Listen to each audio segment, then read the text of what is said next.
Diabetes Connections is brought to you by One Touch. Every touch is a step forward.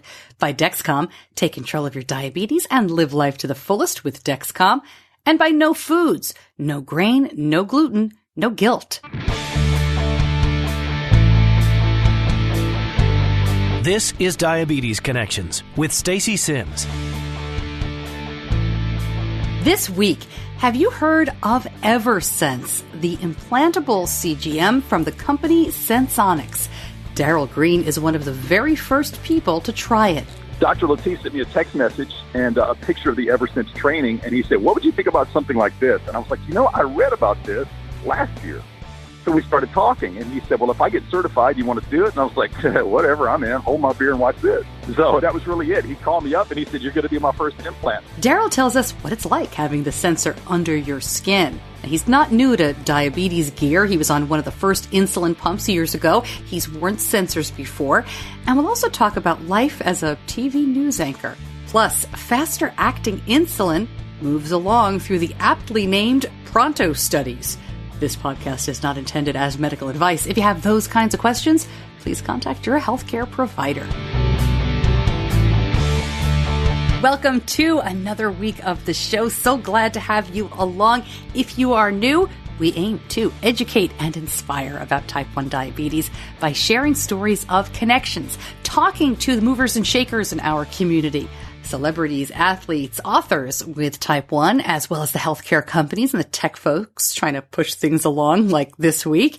We'll also talk to, quote, regular people just living with type 1. My son was diagnosed in 2006, just before he turned 2.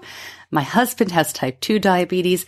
I have a background in broadcasting, in local radio and television news, and that's how you get the podcast. So here we are in the middle of October. I know Diabetes Awareness Month is next month, is November, but October is the best month. Well, that's my birthday month. I might be a little biased. It's also usually when it finally is not too hot around here. I traveled to Syracuse this past weekend. I will talk more about that next week. And I'm going to California at the end of the month. I'm very excited about that big Diabetes Mind Summit. And I was chosen as one of the patient advocates to go along. Cannot wait to report back. And we'll be doing some fun podcasting stuff out there as well. To keep up on everything, please join the Facebook group. It's Diabetes Connections, the group. Or sign up for the newsletter. And that newsletter should pop up when you go to the homepage, diabetes-connections.com. It's also in the show notes. Hey, quick note about where to get the show, because I talk every week about if you get it on social media, it's hard to get the show notes. Please go to the website. A listener pointed out to me, or a viewer pointed out to me, I don't talk about YouTube. The podcast is available on YouTube, and it was widely shared a couple of weeks ago that way by one of our listeners, and that was fabulous. But I got some questions about YouTube and show notes. I'll be honest with you, I still think the best way is to go to diabetes-connections.com. You can listen to it. There's not much to watch on YouTube. We've got lots of people who listen that way. But if you'll go check it out, you'll see it's a static image and then the podcast. And hey, however it works for you. But all the links and the information are still difficult to link up on social media. So go ahead and listen how you want. But if you want information, please go to the homepage to diabetes-connections.com. It really is the best place to get all of the information. And then you can go back and sift through our almost 200 episodes now. There's a little search box in the upper right-hand side. So if you are new, there's a lot to listen to. Oh, and hey, I want to tell you about something that happened in terms of the podcast reviews. If you listen on a podcast app, you can leave a review. Well, I want to find out something that happened. Maybe one of you know about it. And we'll talk about that towards the end of the show. But first, Diabetes Connections is brought to you by Dexcom, and one of the best features of the Dexcom G6 Mobile, the customizable alerts and alarms. Customizable threshold alerts provide advance warning of hypo and hyperglycemic events before they happen. This is so cool with the G6 because it'll tell you before you're going low. It knows when you are heading that way. And it really helps when Benny is distracted. And when isn't he distracted? I mean, he is 13 years old. He's in 8th grade. And so when he's hanging out with friends or busy with sports or playing Fortnite, I love that the Dexcom will alert him if he needs to take action.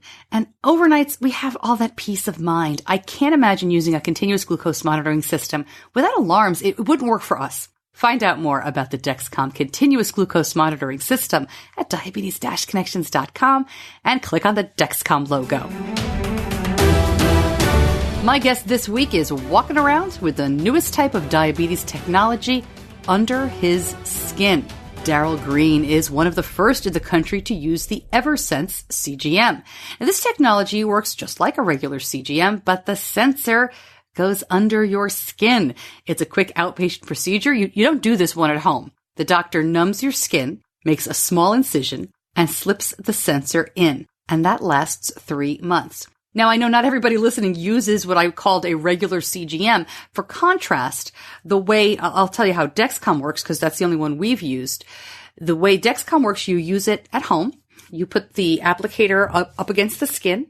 With the G6, you press a button. The needle goes in, the needle goes out, and it leaves behind a small wire that is just under your skin, measuring the interstitial fluid that is just subcutaneous, just under your skin. So the wire hangs out there, but the sensor lays on top, and a little transmitter clicks right into that sensor and lays above your skin. The big difference with Eversense is the sensor goes under the skin in a doctor's office, and the transmitter goes over the top. And we will talk about that. You'll hear more from Darrell. I'm going to link up all sorts of stuff, but you do have to put another piece on top of the sensor, as I mentioned. That transmitter goes over your skin. That's the part that communicates to your phone. Darrell tells us all about it. He was diagnosed with type 1 in his 20s while working as a sportscaster in Montgomery, Alabama, and that is where we jump right in. I was a little asymptomatic in the fact that my vision was okay, my energy was okay.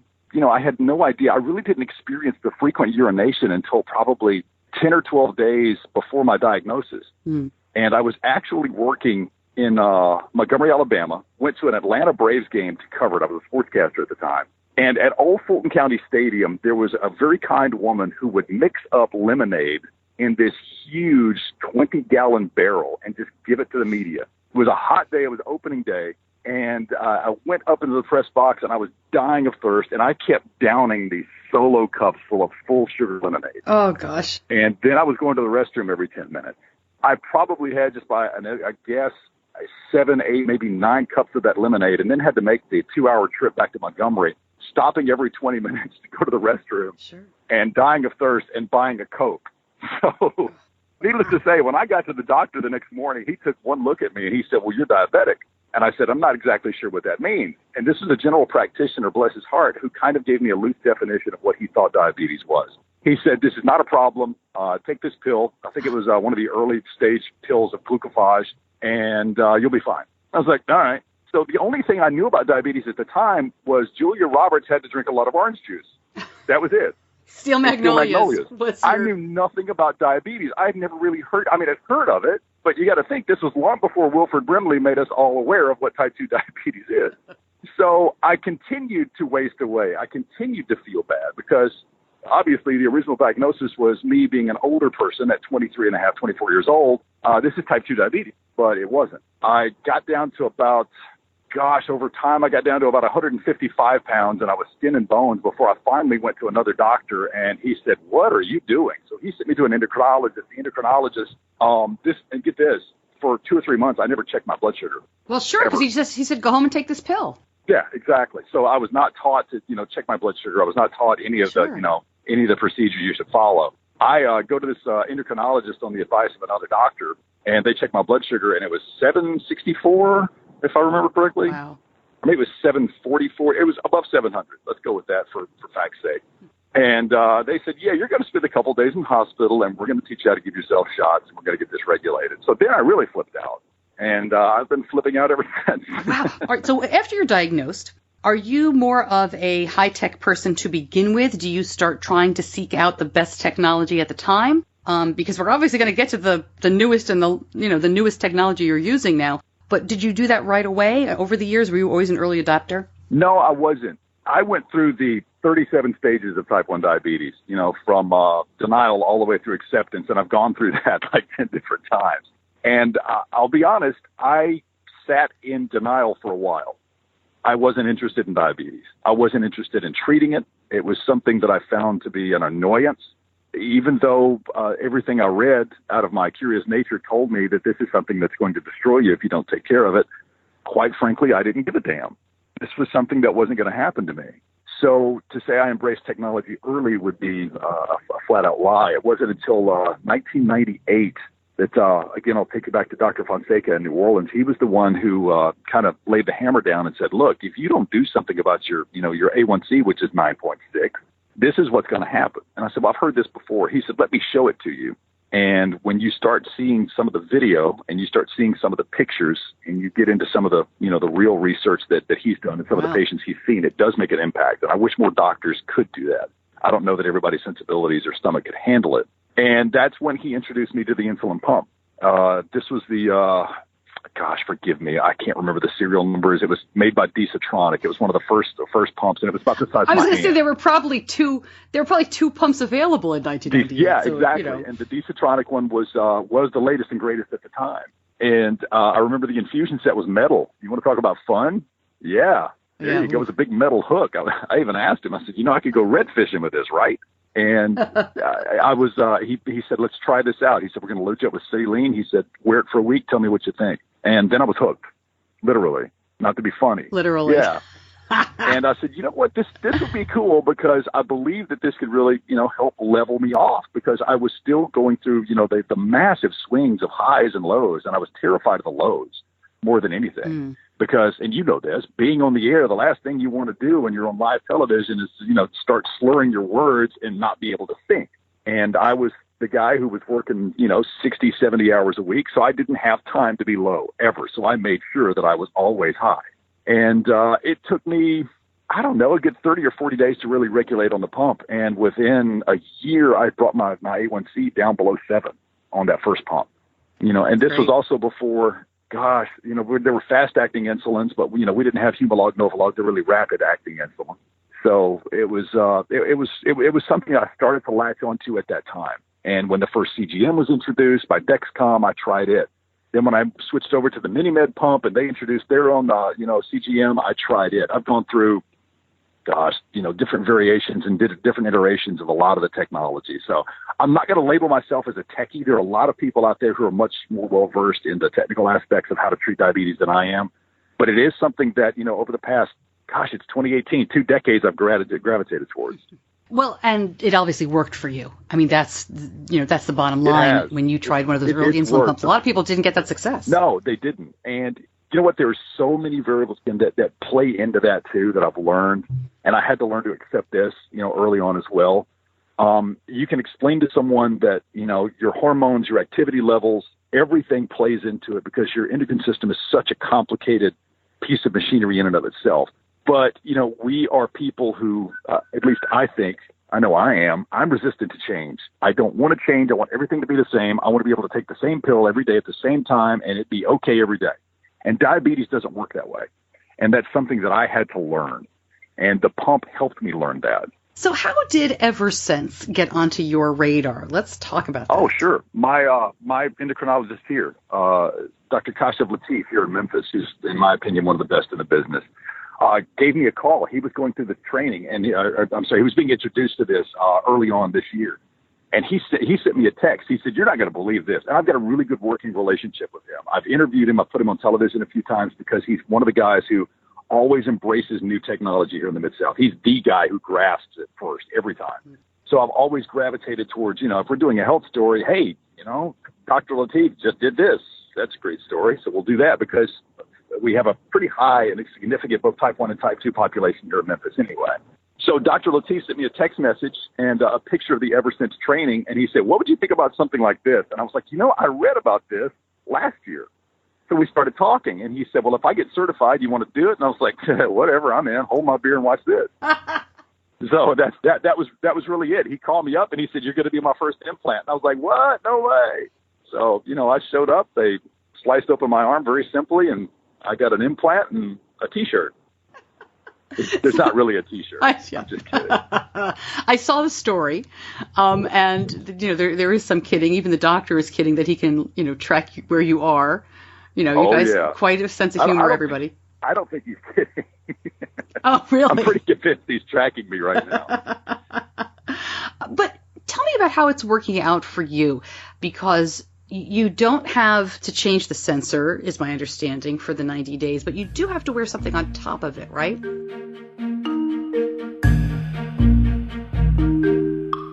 Right back to Darrell answering that question in just a moment.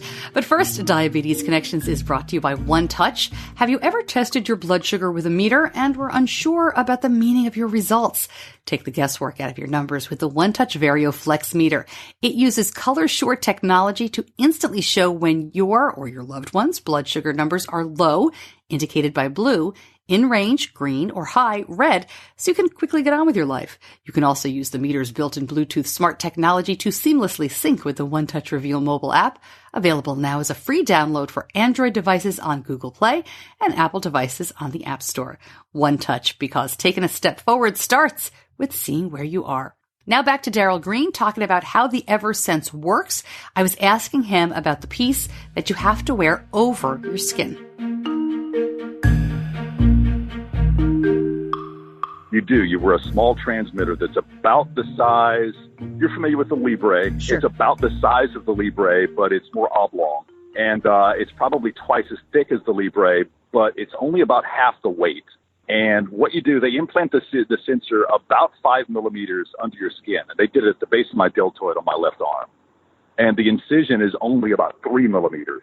So the sensor rides in that right under the epidermis and in that interstitial fluid. It just kind of sits there. I can't even feel it when I feel around. I've tried to mush around and feel on it. I can't find it. But that sensor uses a silicone sticky pad, kind of an adhesive that you would think of, one of the butterfly adhesives that you would normally see on the other CGMs. And it just rides right on top of it, right on top of the sensor. And what it does, the transmitter, to place the transmitter properly, it talks to your phone, and it's relaying, it's acting as an intermediary between the sensor and your phone. And when you're in the exact right spot, it gives you a Wi-Fi signal, a little Wi-Fi signal symbol. And when you get up to 2 bars, you're in the right spot, you stick it on and you're done. Now, at first, I'm not going to lie, it took me a couple of minutes the first few times I tried it, but now I can almost do it with my eyes closed. You just pop it right on.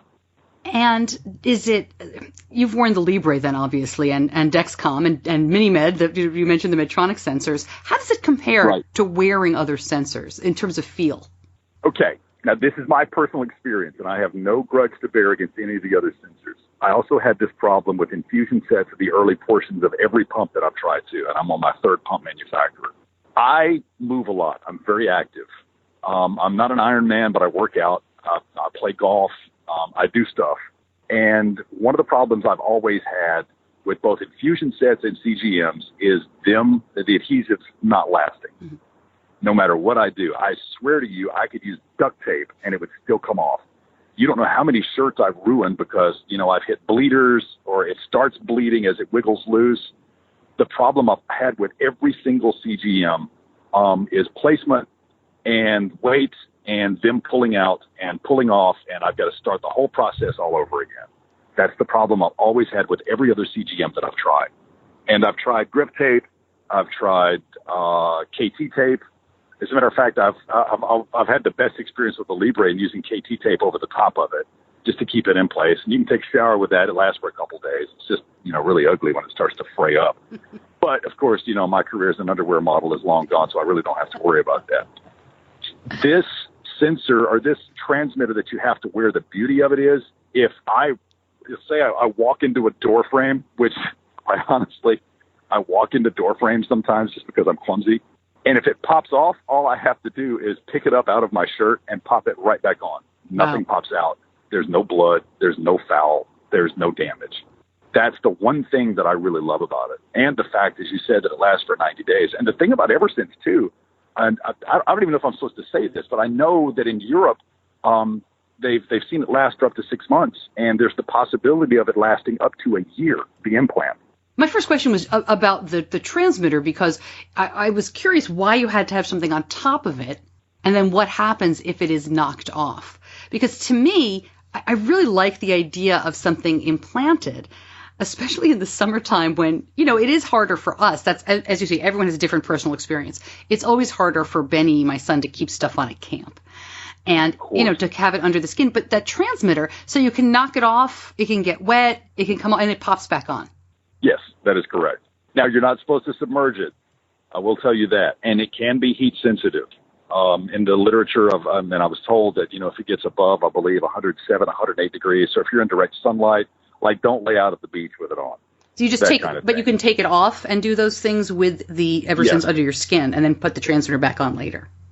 Absolutely. Take it off, peel off the adhesive if you want to, because the adhesive, literally, it's two-sided tape. But the beauty of this adhesive that I found is the fact that it's silicone-based, so it stays on.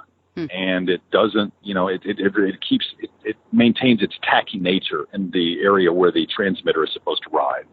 So there have been instances, even though I'm supposed to change the adhesive every day, sometimes I hop in the shower with the adhesive on, I dry off, that same adhesive still has, it's probably 98% of its tack left.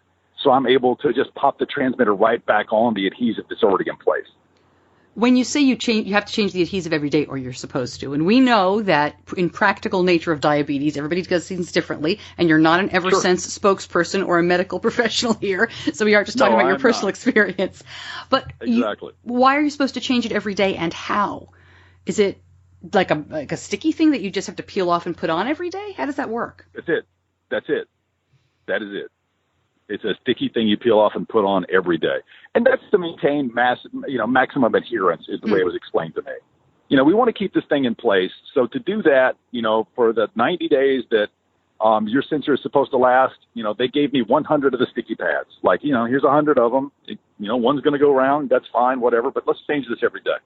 And, I think that more than anything, that's a company disclosure to say we want to make sure that, you get maximum effectiveness. Right, that's why they want you to do that. But you're right.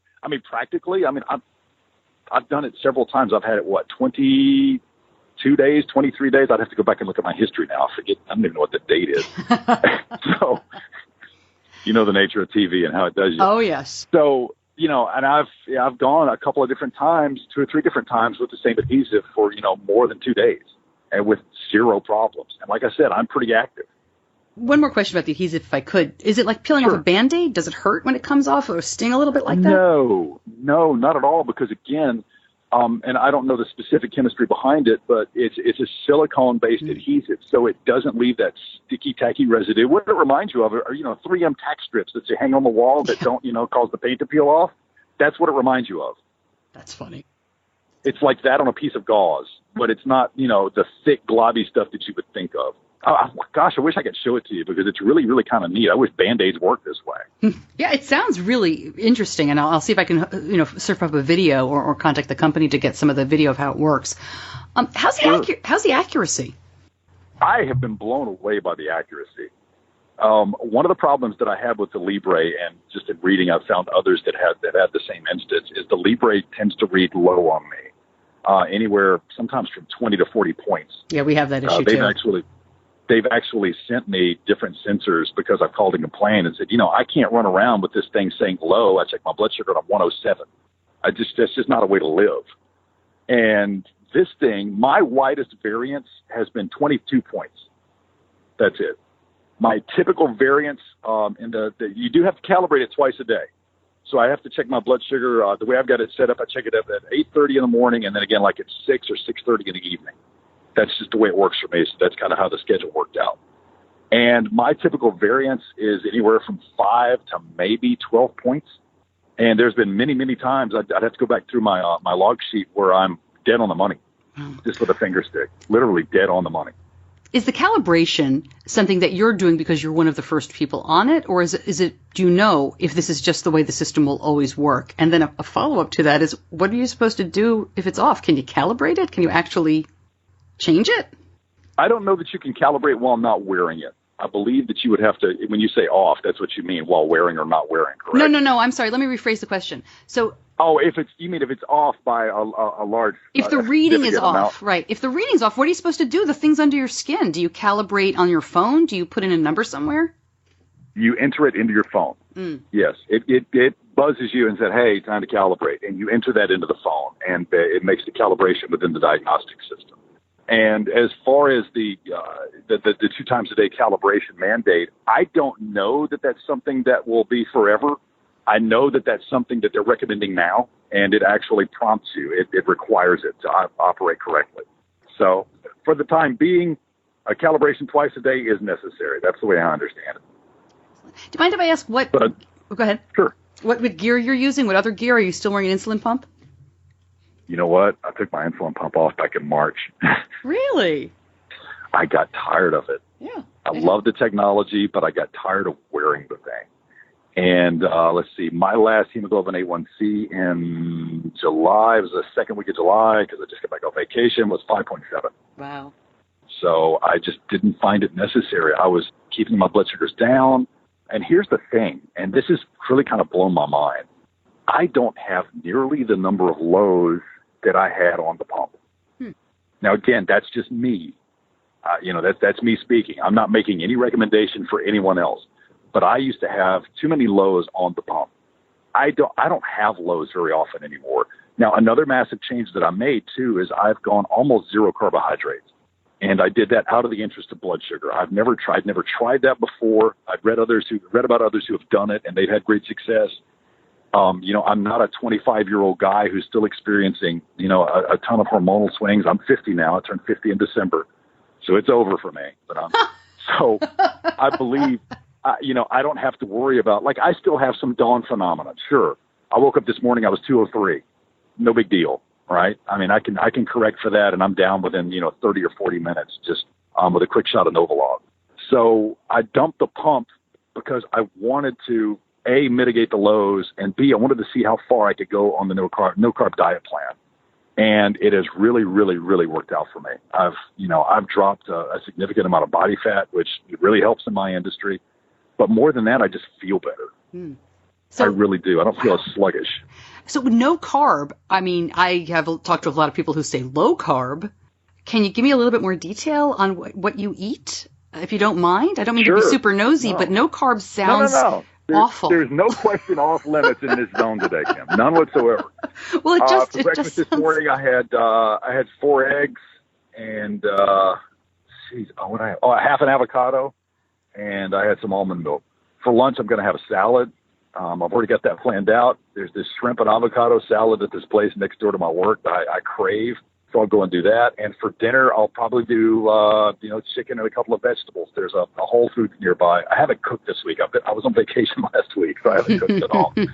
So I'll probably have rotisserie chicken and some kale, some Brussels sprouts, that kind of thing.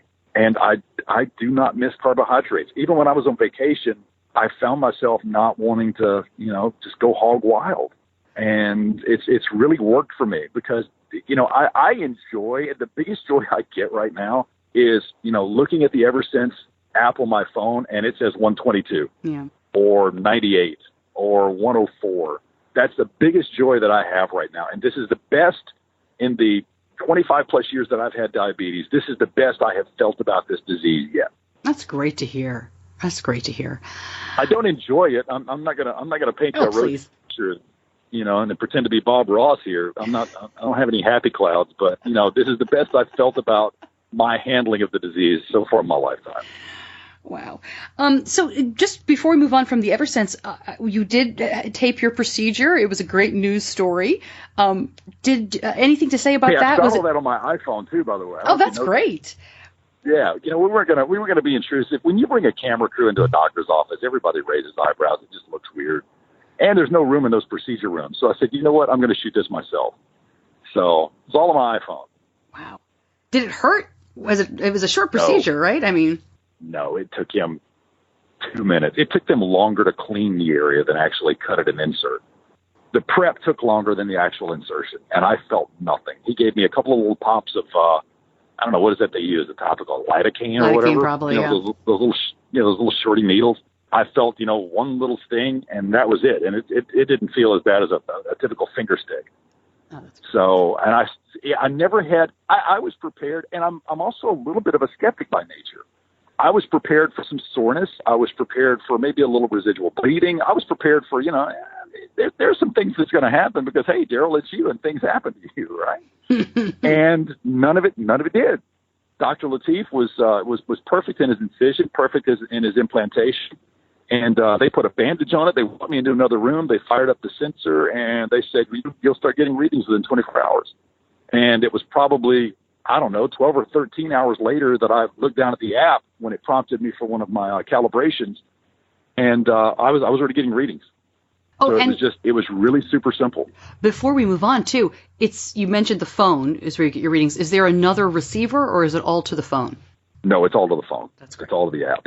Yeah, so there's no other gadget. That's another problem that I have with, other things, because I don't like to walk around with a lot of stuff in my pockets. I've got naturally wide hips by nature, so I'm really not interested in something, expanding my silhouette any further. Yeah, let's talk about TV news, because I must sound like a flaming narcissist right now. No, you make me laugh because I've been in your shoes. As longtime listeners will know, I spent 10 years in the TV industry, anchoring the news and reporting, and I laugh, but oh my goodness, I don't miss that. And every woman now in broadcasting wears sleeveless dresses, and I definitely do not envy them. But if we could just talk about television. So you're an evening news anchor right now, right? You do all the shows at nighttime, your prime time. I do the 5, 6, 9, and 10 p.m. newscast for WHBQ Fox 13 in Memphis, Tennessee. I don't want to do too much of a deep dive into broadcasting. This isn't that kind of show. But why did you want to get into that? Is that what you have always done for your career? I mean, you mentioned when you were diagnosed, you were already in journalism. Is this something that you went to college for, and this has always been your job? When I grew up, or as I was growing up, my father was a pretty big sports fan, as most guys are. And we always had something on, whether it was ABC's Wide World of Sports, whether we were listening to football and Chris Schinkel was doing play-by-play, or Keith Jackson, and forgive me, I'm somewhat of an inveterate name dropper too. And I grew up with these voices, and for whatever reason, I used to mimic those voices. And I also had an uncle who was a Baptist minister. And I thought he was he was a hellfire and brimstone preacher from South Arkansas, which I'm from South Arkansas, so forgive me for the twang. And I thought he was absolutely one of the most dynamic performers I'd ever seen. So just watching that and listening to these voices, I was just always drawn to a communicative style. And my father was in sales, and he used to do these huge presentations. He sold agricultural chemicals, and he'd do these huge presentations. This is long before PowerPoint. He would do them with a slide projector for like 300, 400, 500 farmers at a time. They'd feed them barbecue, shove them into a barn, and say, "Hey, watch this." And I was always around that sort of performance aspect of life, I guess you could say, for lack of a better term. So I don't know, I was just drawn to it. And I would do these massive impressions of Howard Cosell, and I would do, Keith Jackson and Kurt Gowdy. I had all the Vin Scully. I had all these voices, and I would do impressions. And that's how I was drawn to it. I watched the local news because my mom, in South Arkansas, we had cable. We had 3 channels, and one of them was PBS. So my mom every night watched the news. So I watched those guys perform, and I watched those voices, and I watched how they handled themselves. And when I was, this is the funny part of the story. You might want to edit this out. It's kind of boring. When I was 14, and I had a job, when I was 9 years old. Back then, you had a job, you did something. You mowed yards, you helped, bale hay, you picked tomatoes, whatever. When I was 14 and legally able to apply for gainful employment, I got a job at the Piggly Wiggly, right? So I'm stocking at the Piggly Wiggly for 2 weeks, and this woman knocks off not 1, not 2, but 4 bottles of ragu into the floor. The tomato sauce, right? I am down on my hands and knees because my youth minister at church, who was the manager of the store, is yelling, "You got to clean that up or somebody's going to get killed." And I'm like, where am I and what am I doing? And I went home and I said, I've got to find something. There's got to be something. I don't want to bale hay. I don't want to haul any more irrigation pipe in a rice field. There's got to be something. Yeah. So the very next day, there was a man at our high school because they had just opened up a new radio station locally. And the man was in the superintendent's office, which my mom worked in the superintendent's office. And he was negotiating the new radio contract to carry my high school football games, or my high school's football games. And I asked Mom, I said, "Who was that?" She said, "Oh, it was Mr. Sermon." She explained. And I was like, I got to get a job in radio. That's what I can do. So I marched myself right down there the very next day. I filled out an application, and the program director, a little guy by the name of Larry Dean, looked at me and he said, "Are you nuts?" I said, "Probably." So I filled out the application. He said, "You know what? We're going to take you in the booth." He gave me some AP copy to read, and he said, He said, "For a 14-year-old, you've got some pipes." Wow. He said, "You're hired." Wow. Yeah, so I was 14 years old. I was 14 years old, and I was jockeying country music in Southeast Arkansas. Wow. That's how I started. That's amazing. I went to the Arkansas State University. Shout out to my Red Wolves. We're 1-0 after the opening this past weekend, by the way. And I played football there, and I studied journalism and studied broadcast news. And where was your first job out of college? The first job in college was at the local affiliate at KAIT in Jonesboro. Went from there to Montgomery. I was in Montgomery from 91 to 94. Went to Huntsville, Alabama from 94 to 98. New Orleans 94, 97. I was in New Orleans from 97 to 2007. Lived through Katrina. Proud Katrina survivor, by the way. And then I went to Orlando for 3 years and realized that Market 18 was not for me. That's too big of a city. Mm. Was it and I've been in Memphis ever since. Was it the city or the news? Because that's just a crazy city. It is. For Florida news in and of itself, you know what, recommendation, if you don't follow Florida Man or Florida Woman on Twitter, you should. Because they take the absolute best news stories by the hour, not by the day or the week, but by the hour, and they post them on Twitter. And there's always something about, minivan swallowed by huge alligator. It's crazy. Alligator knocks on door, buys Girl Scout cookies. There's always something going on. Exactly. I mean, do you know how many sinkhole stories I had to cover before? One of the first stories I covered, I'd been there for 2 weeks. I had to go knock on this poor woman's door. An anaconda, no lie, an anaconda had swallowed her cat. Oh. I've got it. If you don't believe me, I've got it on a resume reel. Oh, I believe you. I was there with a company called Critter Control when they pulled this anaconda out from under this massive fig tree in her backyard. And this thing wasn't hissing. It was growling. I swear to you, I'd never seen anything like it. The thing was about 12 or 13 feet long. I was like, what is that? I don't know, anaconda or python or boa. Yeah, you're like, thank you, Florida. See you later. Oh, my goodness. Yeah, I'm not a snakeologist, so I'm not sure which flavor it was. I only know it tastes like really fishy chicken. One of the things that is so great about local news is the way that most stations help out with charities and help with their local community. I really think that's something to be admired about local news. Have you been able to do stuff with your local diabetes community? Did they know? You're very public about this, I assume. Oh, I'm very, very public and have been since day one. I worked a little bit with the ADA in New Orleans, a little bit with the ADA in Orlando. But when I got here, I got plugged into JDRF. Mm. And the thing that really plugged me into JDRF was, watching the kids. And I remember my struggles early on. And I remember, how angry I was. And I started thinking, you're fortunate, Darrell, because you lived 23 years without this. You're looking at kids who know nothing different. So what are you so mad about? And it really it helps to put that in perspective when you talk to the younger people. And if by any stretch of the imagination, me saying something, shining light on something new, showing them a new technique by a new doctor, if there's one little thing that can help one little person, then I feel like I've done something. And I carry that burden very seriously. Because, it's something that I don't want like I said before, just like you, I don't want my kids or my grandkids to have to deal with this. Right.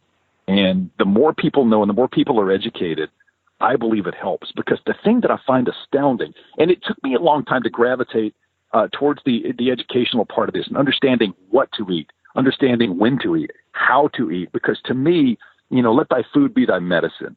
I think that's a very important aspect of diabetes. Because a hard lesson that I had to learn, and again, this is just me. I'm not castigating anyone out there who thinks differently. I had to learn that there are things that I simply should not have, period. Right. I just should not eat that. And that can be a very difficult pill to swallow for a 10-year-old at a birthday party who says, I really want cake and ice cream. I get that, and that's hard, but you shouldn't, and here's why.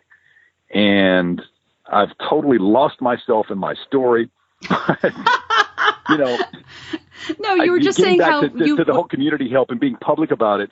The biggest aspect to me of what we fight every day is education. Because when I was diagnosed, there were pamphlets. When I was diagnosed in 1993, there was no internet. There was no Google. GDRF didn't have a massive website. The American Diabetes Association didn't have a massive website. The other organizations out there, that have popped up over the past decade that really continue to help educate us about what type 1 is and how to deal with it, how to live with it, that didn't exist. So if there's one single way that I might be able to shine light on something that helps somebody down the way, whether that be a type 1 or a type 2 or a parent or grandparent, a spouse, a brother or sister, whatever I can do, that's what I think I should do. And I think that that's the burden that I should carry. One more quick question about news before I let you go. Do you keep low stuff under the desk? Do you keep it nearby? Is that something that has ever happened? Oh gosh, are you kidding me? Yes, of course. You know what? Here's the funny thing. We all know that juice, fruit juices, whatever, juice boxes, they all work the fastest, right? Right. I'm not good about keeping those things. And quite frankly, sometimes I just hand them out to other people just randomly. Hey, you want a juice box? That's just how I am. So most of the time I'm caught without something at the desk, and I'll send a message, a little top line message, intercom message to one of the producers. Hey, could you bring me something sweet? And all they typically walk out with is a handful of sugar packets from the coffee station. So yeah, I keep low stuff right there at the desk. There's a whole pile of sugar packets right there. Oh, man. Gross. Well, I mean, just you do what you got to do, I guess. Course. I don't want a Coke. I mean, I haven't had a soda of any form, diet or otherwise, in 4 or 5 years. So, yeah, I don't like that stuff. That's and probably... I'm going to make a mess. I'm going to make a mess with the juice box eventually. So they really don't like us to drink on the set. So it's got to be something solid. What? Gummy bears don't work. I'll tell you that. You got to have a lot of gummy bears to get your sugar up. Wow. It's amazing. My son really likes the Gatorade gummies, which are only about, I think they're 6 per square. When he does sports and stuff, those are good because, he's 13, so it's got to be cooler than glucose tabs, obviously. Yeah. And I only get them. Absolutely. I'm so bad, I'll only buy them when they go on sale because they're just gummies. Oh, my gosh. But how Gatorade. are his hormones? Are his hormones just wreaking havoc on him yet? Well, then, I don't know you too well, Darrell, but no, I'm kidding. Yeah, it's been crazy. And I've talked about it on the show before. He actually started all that nonsense around age 11, a little early, and it's been very difficult. His basal rates have doubled in the last 2 years. But Sure. you know what? His attitude is generally very good. He's super independent, very responsible. So we have our ups and downs. 90% of it. Yeah, it's really, and you said earlier, you see these kids who don't know anything different, and you feel bad. I feel bad for adults who've had their whole lives and then had to adjust. I mean, there's no good time to be diagnosed. No. But it all stinks. But thank you for asking. My son is a very typical 13-year-old, but a really good kid. So let's put it that way. God bless him. Teach him to eat chicken and kale now. Chicken and kale now. I'm telling you. I'll tell him you said so. But, we have found as well, just to share, there are certain things we cannot bolus for. We have never been able to do sugary drinks. It's just not going to happen. No. He can have some of his... I've never been able to do pizza, ever. Yeah, see, we can do pizza. We have problems with regular pasta, but there are some techniques we've learned, and, we don't do a lot of it anyway. But it's so individual, and you have to learn that over time. So You're I right. appreciate you sharing that. That's the hard part because there is no instruction guide on how to deal with diabetes. It just doesn't work. It's not like a user's manual in the glove box of your car. Right. If you do this, this will happen. Because I can do this will happen once, the next day it doesn't work. And while that's infuriating, once you embrace that fact that every day is a different day, you can deal with it. And, something else I wanted to say, too. God bless you as a mother. Because if I had to, I love my mom dearly, beyond belief. She picked me out of a lineup of criminal babies laying in an orphanage somewhere, right? But if I would have had to deal with my mom at age 13 as a diabetic, I don't think I'd be here talking to you today.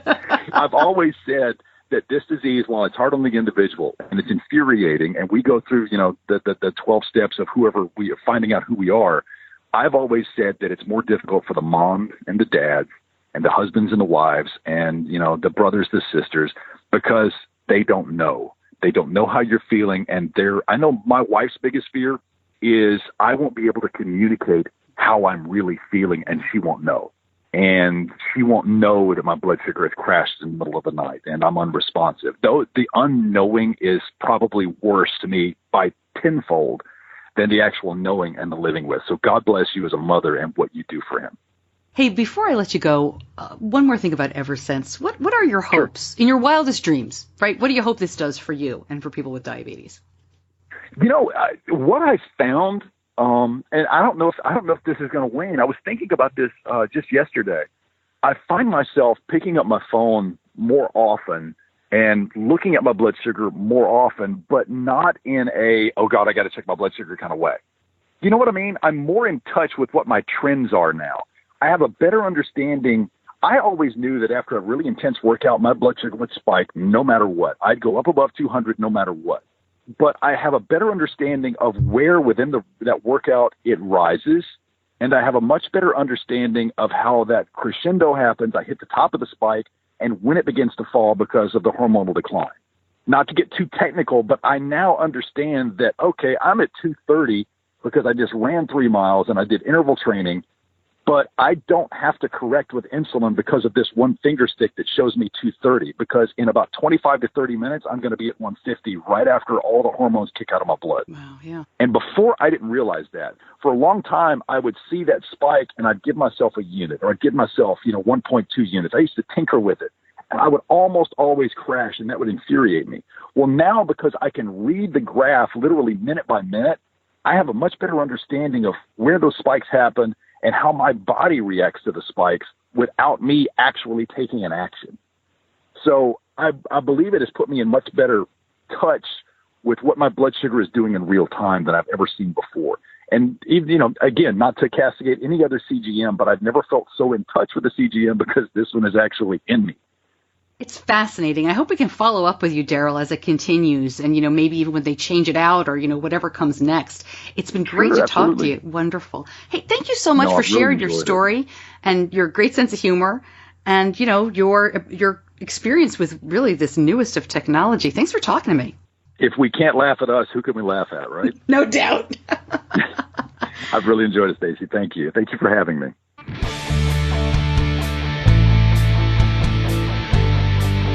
You're listening to Diabetes Connections with Stacey Sims.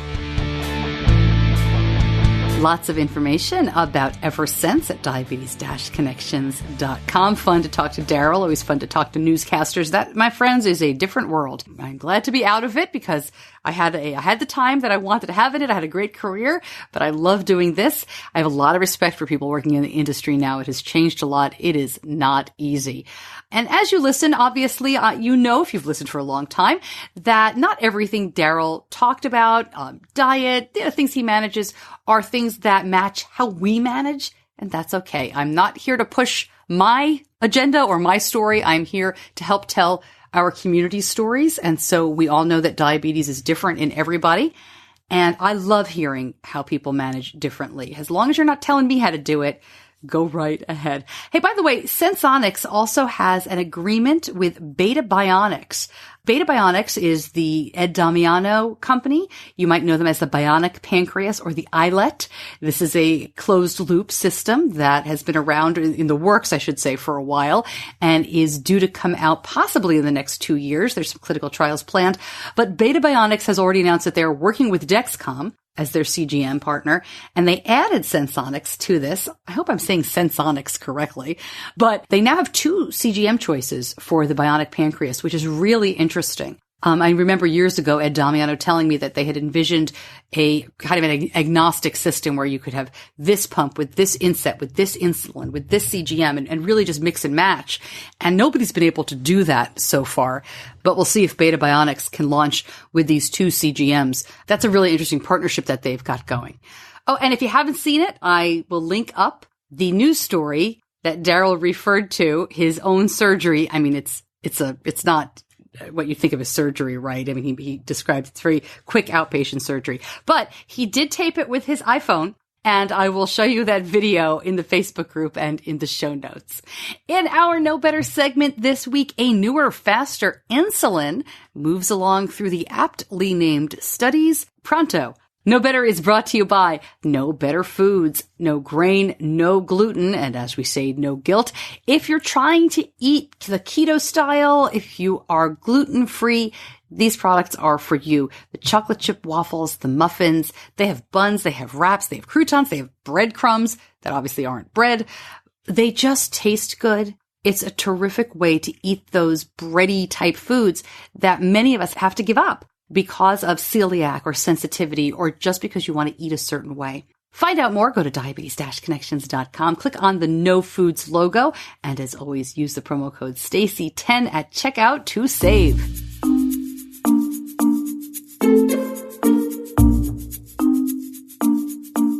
Recently, Eli Lilly announced that their ultra-fast acting mealtime insulin, their words, has made it through a couple of studies very successfully. So this is called Ultra Rapid Lispro. And in this study, and I mentioned the studies were called Pronto, there was a 26-week Pronto T1D, Pronto T2D, phase 3 safety and efficacy trial, obviously for people with type 1 and type 2 diabetes.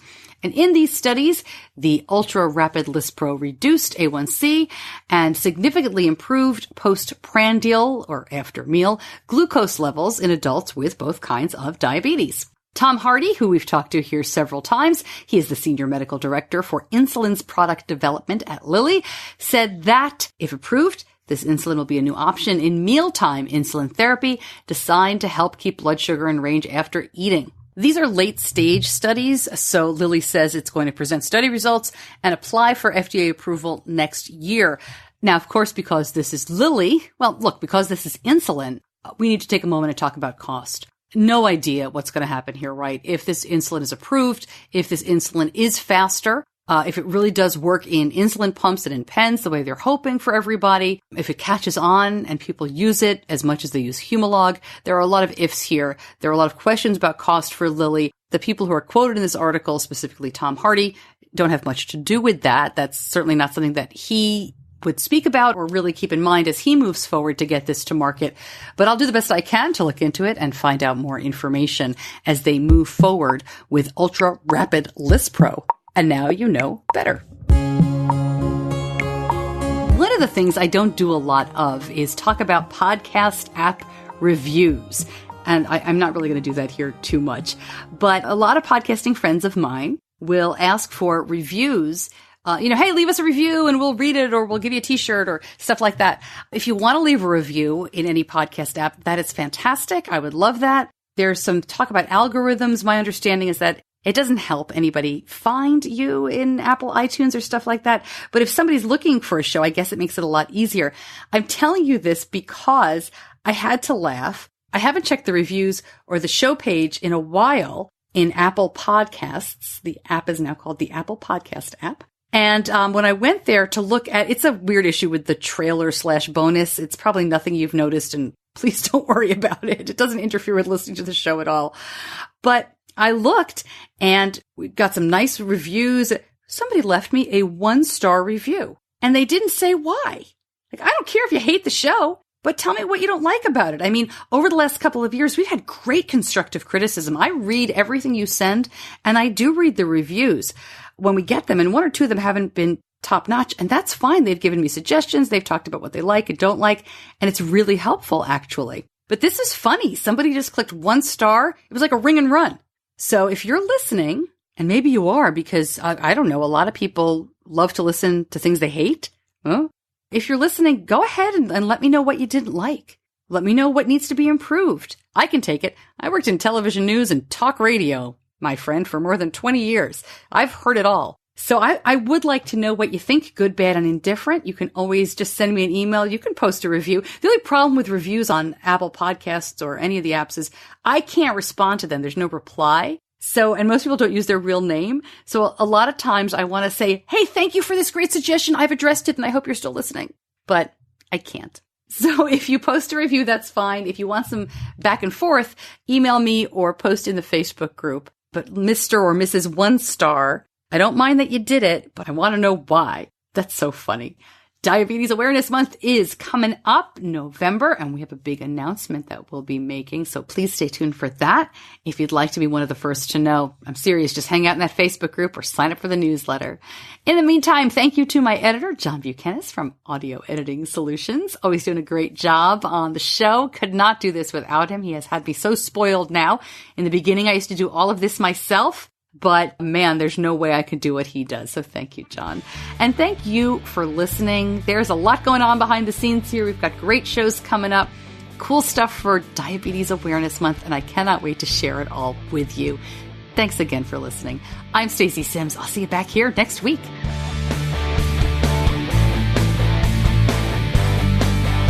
Diabetes Connections is a production of Stacey Sims Media. All rights reserved, all wrongs avenged.